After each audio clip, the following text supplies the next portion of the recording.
Comme son nom l'évoque, dans la mythologie viking, on pensait que l'Aston Martin Valhalla s'était envolé pour le paradis. Car depuis sa présentation au Salon de Genève 2019, l'avenir de cette super sportive très prometteuse était plutôt incertain.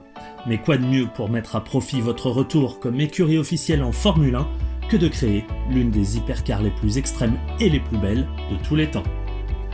Aston Martin présente la version définitive de la Valhalla, un chef-d'œuvre hybride de 950 chevaux doté d'une technologie dérivée des voitures de F1 et prête à pulvériser les records sur le Nürburgring.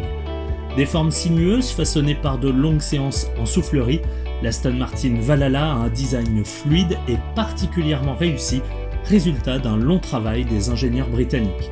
Rien n'est laissé au hasard, tout ici a une fonction. La Valhalla parvient ainsi à générer 600 kg d'appui à 240 km/h pour être littéralement collé au tarmac.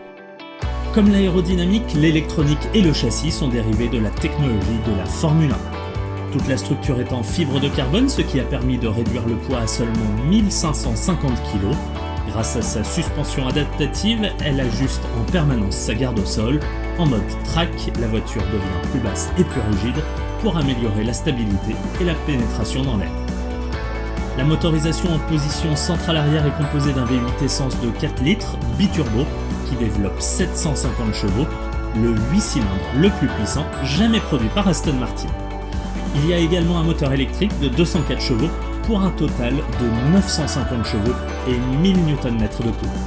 Le tout est associé à une nouvelle transmission automatique à double embrayage à 8 rapports, conçue spécialement pour ce modèle. En mode de conduite 100% électrique, la voiture atteint 130 km/h et peut parcourir jusqu'à 15 km sans aucune émission.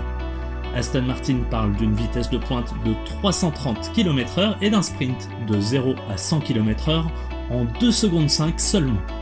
L'objectif d'Aston Martin est d'arrêter le chrono en 6 minutes et 30 secondes sur le circuit du Nürburgring et ainsi battre le record actuel détenu par la Porsche 911 GT2 RS. On a hâte de voir ça.